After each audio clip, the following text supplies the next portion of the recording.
안녕하세요. 저는 중세 교회사를 가르치는 김풍룡 교수입니다. 현재 수도국제대학원 대학교에서 역사 신학을 가르치고 있습니다. 이렇게 중세교회사라는 주제로 여러분을 만나 뵙게 되어서 너무나도 기쁘고 또 행복합니다. 우선 과목, 중세교회사라고 하는 과목에 대해서 여러분에게 소개를 드리도록 하겠습니다. 본 과목은 1000년 동안, 500년에서 1500년까지 1000년 동안 지속된 유럽 중세시대의 교회와 국가, 사회에 대해서 살펴보고 공부하는 그런 과목이라고 할 수 있습니다. 우리가 보통 중세라고 하면 암흑시대라고 손쉽게 정의를 내립니다. 뭔가 어두운 시대야, 뭔가 역사적으로 퇴보한 시대야 라고 암흑시대라고 단순하게 정의를 내리고 규정을 내리고 생각을 할 수 있습니다. 하지만 그렇지가 않습니다. 암흑시대라는 단순한 정의로는 진보와 퇴보가 거듭되고 빛과 어둠이 교차하였던 중세시대를 온전히 규정할 수 없을 것입니다. 중세시대에도 퇴보가 있었지만 진보가 있었다라는 것이죠. 기독교적인 관점에서 봤을 때도 그렇습니다. 그래서 중세시대에 일어난 다양한 사건들과 그리고 여러 사상들을 살펴봄으로써 한번 그 시대를 좀 다각도로 한번 이해해 보고자 합니다. 그래서 이러한 목적을 위해서 한번 세 가지를 우리가 좀 더 구체적으로 살펴보려고 합니다. 1차적으로 중세시대 때 일어난 다양한 역사적인 사건들과 그리고 그 시대를 살았던 중요한 인물들을 한번 파악해 보도록 하겠습니다. 그리고 두 번째로 중세시대를 관통하고 추동했던 다양한 중요한 사상들에 대해서 공부를 할 것입니다. 예를 들면 스콜라주의가 있겠죠. 보통 스콜라주의는 중세 유럽에서 발전한 기독교 신학과 철학의 학문적인 전통을 지칭합니다. 그래서 중세 시대를 관통하고 추동했던 사상, 예를 들면 스콜라주의, 스콜라 신학이나 스콜라 철학에 대해서도 한번 공부를 해보도록 하겠습니다. 그리고 세 번째로 종교개혁이 일어나기 전 중세 후기에 역사적인 그리고 사회적, 종교적 배경에 대해서 한번 이해를 해보도록 하겠습니다.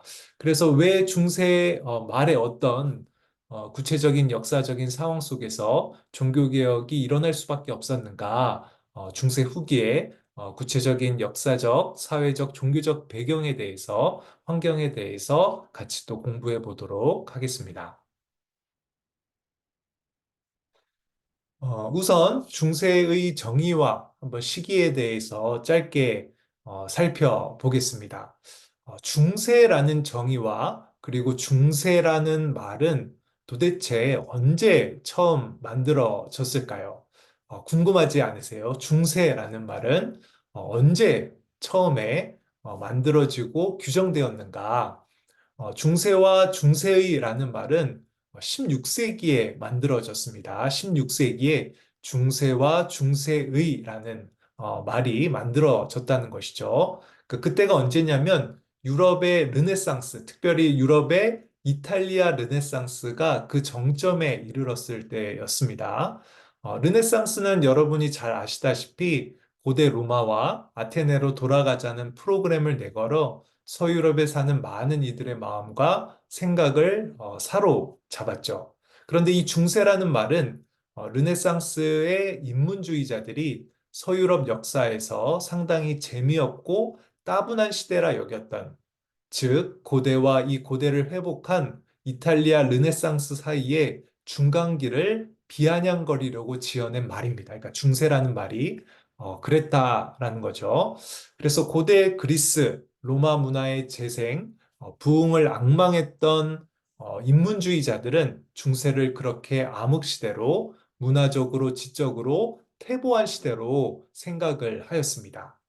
우리 역시 인문주의자들의 생각을 따라서 이탈리아 르네상스 인문주의자들의 생각을 따라서 중세에 대해서 마냥 부정적으로만 생각할 수가 있어요.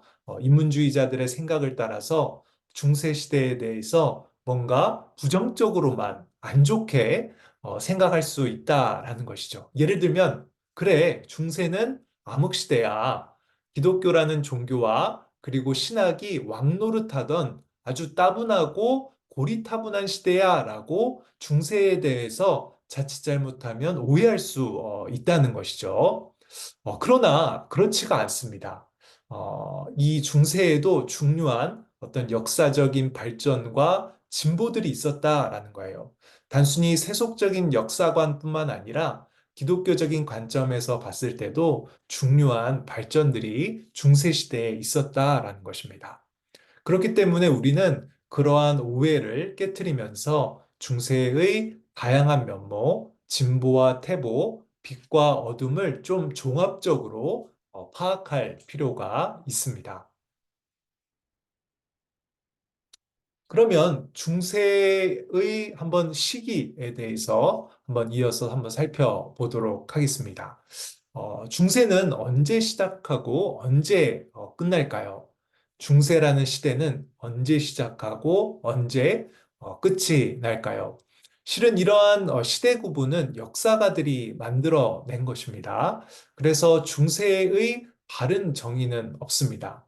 하지만 그래도 중세를 가장 넓게 한번 정의해 본다면 바로 서로마 제국이 멸망했을 때 중세가 시작했다라고 그렇게 생각할 수가 있습니다.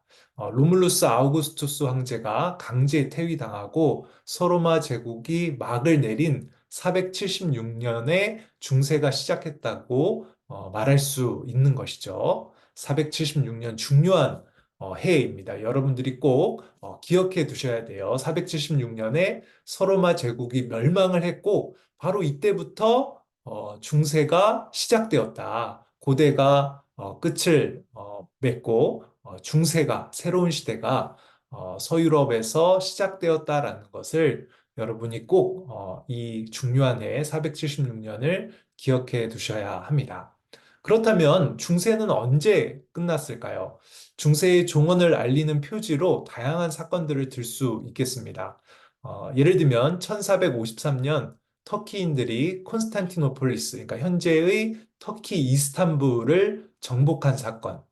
그래서 동로마 제국이 멸망한 사건이나 1450년대에 인쇄업자 요하네스 구텐베르크가 활자를 발명한 사건이나 대항해 탐험 시대가 막을 연 것, 특히 1492년 크리스토퍼 콜럼버스가 배를 타고 아메리카에 도착한 사건이 그 예입니다.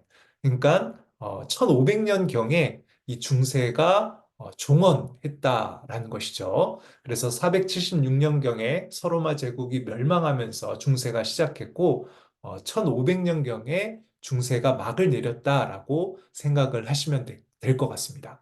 그래서 중세는 500년에서 약 500년에서 1500년까지 이어진 한 1000년 동안의 약 1000년 동안의 시기라고 생각을 하시면 됩니다. 또한 이러한 시대 구분과 관련해서 우리가 한번 생각해 볼 점이 하나 있어요. 서방에서는, 그러니까 서유럽에서는 중세가 있었으나 동방에서는 중세가 뚜렷이 있었다라고 또 말하기가 어렵습니다. 왜냐하면 동방에서는 중세라는 시대를 구분할 만큼 두드러진 사건들이 없었기 때문에 그렇죠. 이슬람의 침입으로 동방에서 기독교 세계의 영역은 좁아졌으나 큰 변화 없이 동로마 제국과 문화는 지속되었습니다. 약 1500년까지 지속되었기 때문에 실은 이 동방에서는 중세라고 불릴 수 있는 뚜렷한 역사적인 변화가 없었다. 그런 점에서 중세라는 시대 구분은 서방, 서유럽 중심적인 시대 구분이라고 할 수 있습니다. 그러니까 중세라는 시대 구분은 서방에 적용된다기보다 좀 더 서방 세계, 서유럽 중심적인 어떤 시대 구분이라고 할 수가 있습니다.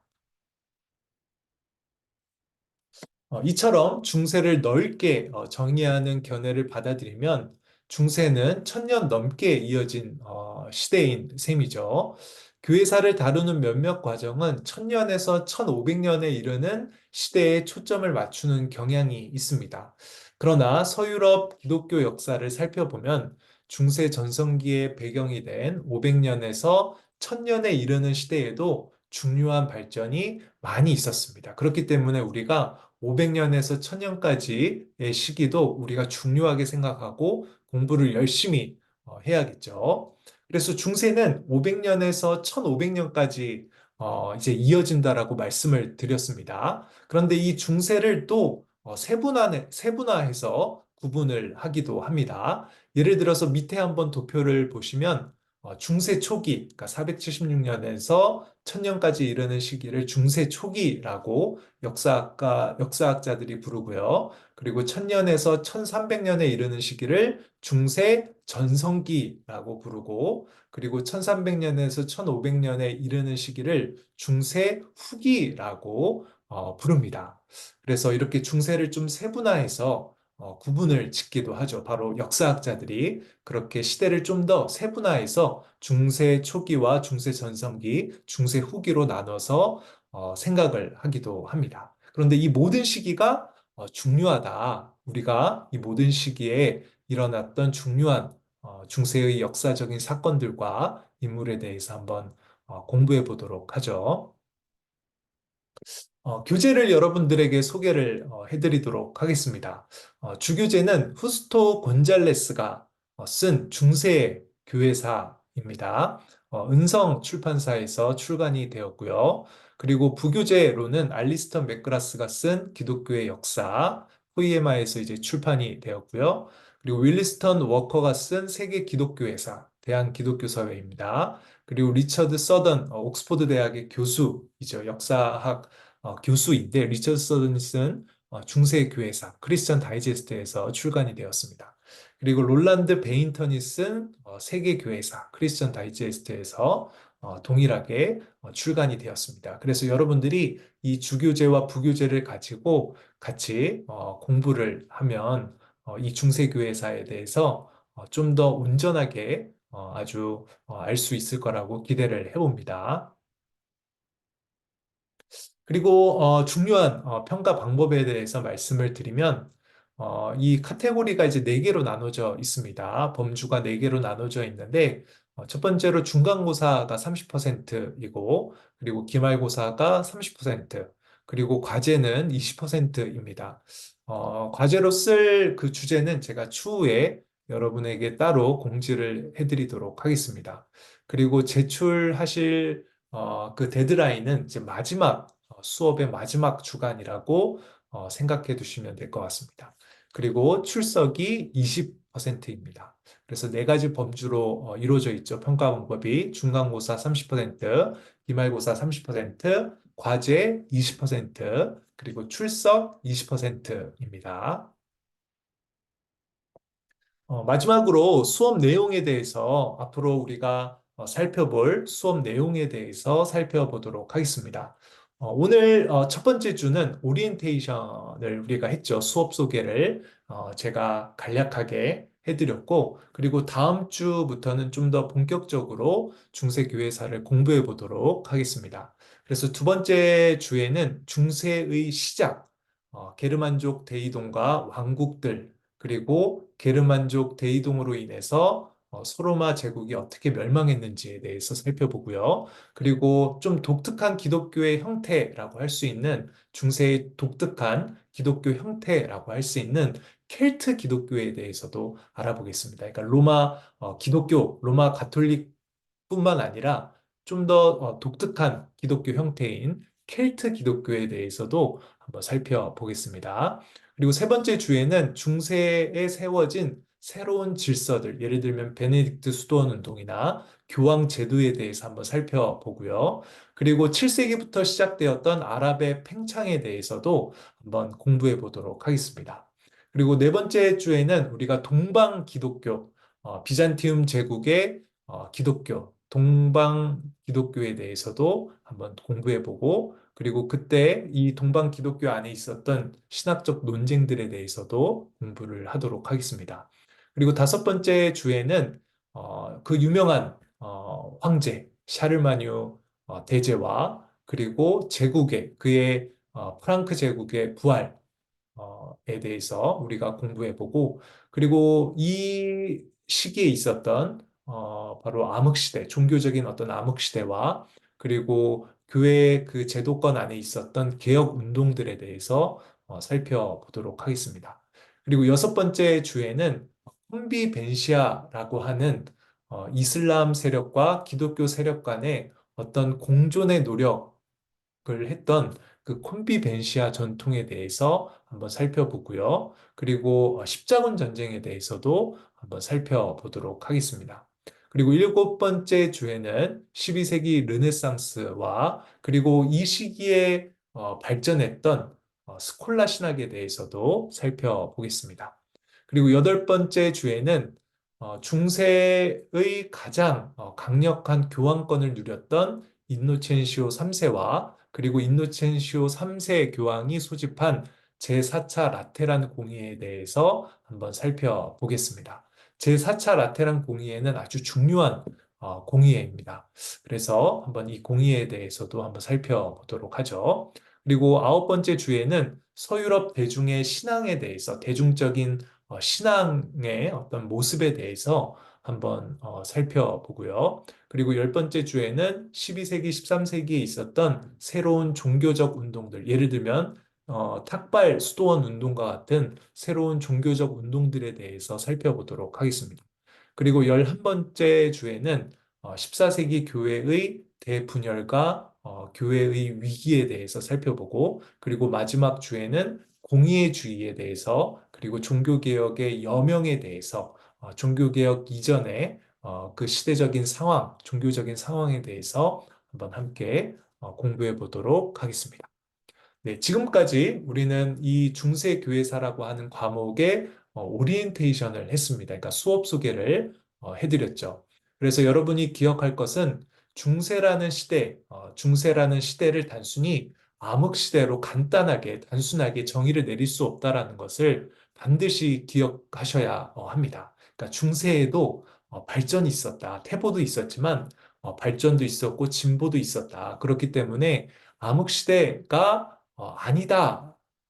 이 중세 시대에도 빛과 어둠이 공존했고 교차했었다라는 것을 좀 우리가 알아두면서 한번 이 중세교회사의 중요한 역사적 사건들과 그리고 인물들 그리고 사상들에 대해서 한번 공부해 보도록 하겠습니다. 네, 수고하셨고 우리가 다음 시간에 뵙도록 하겠습니다.